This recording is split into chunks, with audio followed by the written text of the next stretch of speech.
Inflation has declined significantly. The labor market is no longer overheated, and conditions are now less tight than those that prevailed before the pandemic. Supply constraints have normalized, and the balance of risks to our two mandates has changed.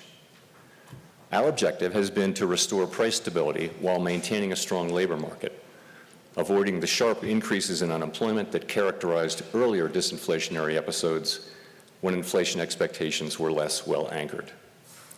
While the task is not complete, we have made a good deal of progress toward that outcome. Today, I will begin by addressing the current economic situation and the path ahead for monetary policy. I will then turn to a discussion of economic events since the pandemic arrived, exploring why inflation rose to levels not seen in a generation and why it has fallen so much while unemployment has remained low.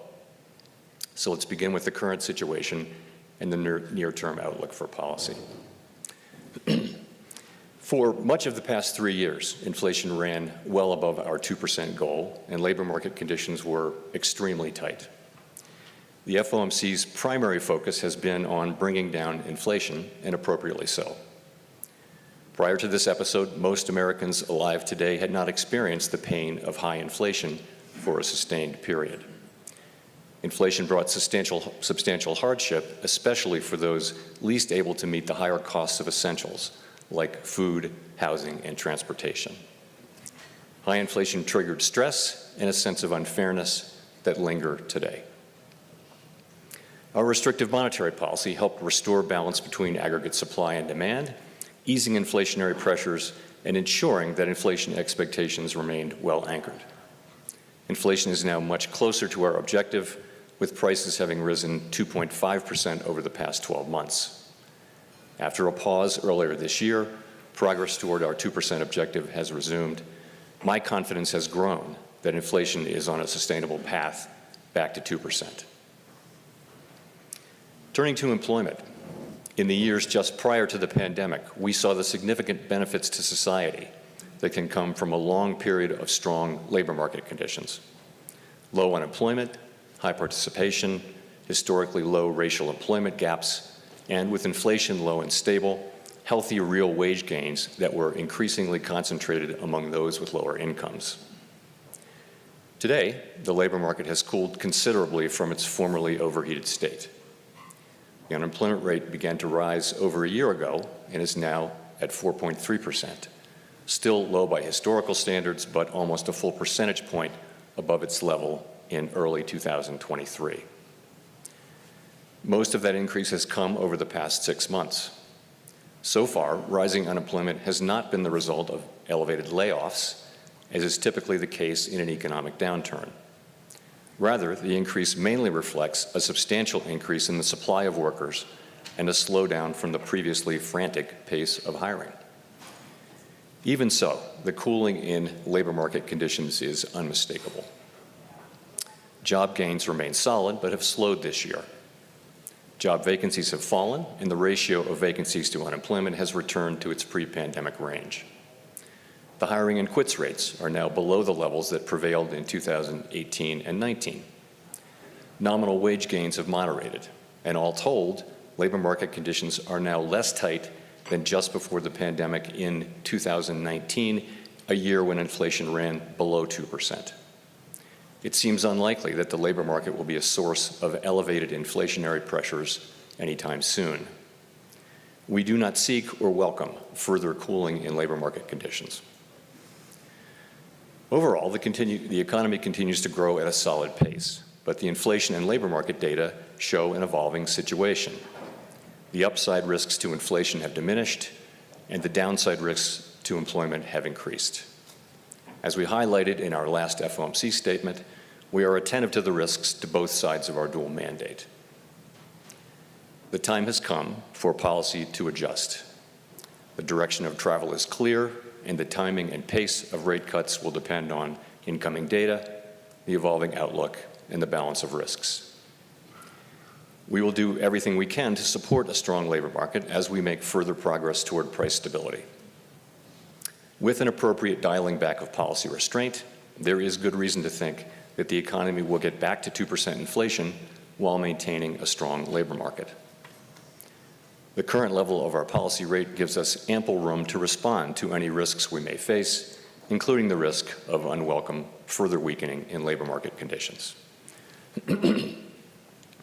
So let's now turn to the questions of why inflation rose and why it has fallen so significantly even as unemployment has remained low. There's a growing body of research on these questions, including Gowdy Eggerson's work, which we'll shortly discuss, and this is a good time for this discussion. It is, of course, too soon to make definitive assessments. This period will be analyzed and debated long after we are all gone. The arrival of the COVID-19 pandemic led quickly to shutdowns in economies around the world. It was a time of radical uncertainty and severe downside risks. As so often happens in times of crisis, Americans adapted and innovated. Governments responded with extraordinary force, especially in the United States. Congress unanimously passed the CARES Act. At the Fed, we used our powers to an unprecedented extent to stabilize the financial system and help stave off an economic depression. After a historically deep but brief recession, in mid-2020, the economy began to grow again.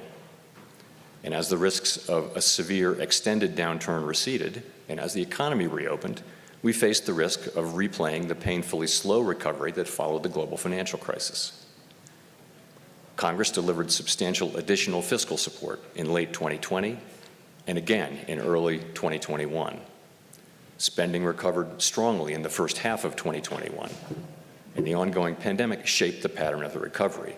Lingering concerns over COVID weighed on spending on in-person services, but pent-up demand, stimulative policies, pandemic changes in work and leisure practices, and the additional savings associated with constrained services spending all contributed to a historic surge in consumer spending on goods. The pandemic also wreaked havoc on supply conditions. 8 million people left the workforce at its onset, and the size of the labor force was still 4 million below its pre-pandemic level in early 2021. The labor force would not return to its pre-pandemic trend until mid-2023. Supply chains were snarled by a combination of lost workers, disrupted international trade linkages, and tectonic shifts in the composition and level of demand. Clearly, this was nothing like the slow recovery after the global financial crisis. Enter inflation. After running below target through 2020, inflation spiked in March and April 2021. The initial burst of inflation was concentrated rather than broad-based, with extremely large price increases for goods in short supply, such as motor vehicles. My colleagues and I judged at the outset that these pandemic-related factors would not be persistent, and thus that the sudden rise in inflation was likely to pass through fairly quickly without the need for a monetary policy response. In short, that the inflation would be transitory. Standard thinking has long been that, as long as inflation expectations remain well anchored, it can be appropriate for central banks to look through a temporary rise in inflation. The good ship transitory was a crowded one, with most mainstream analysts and advanced economy central bankers on board. I think I see some former shipmates out there today.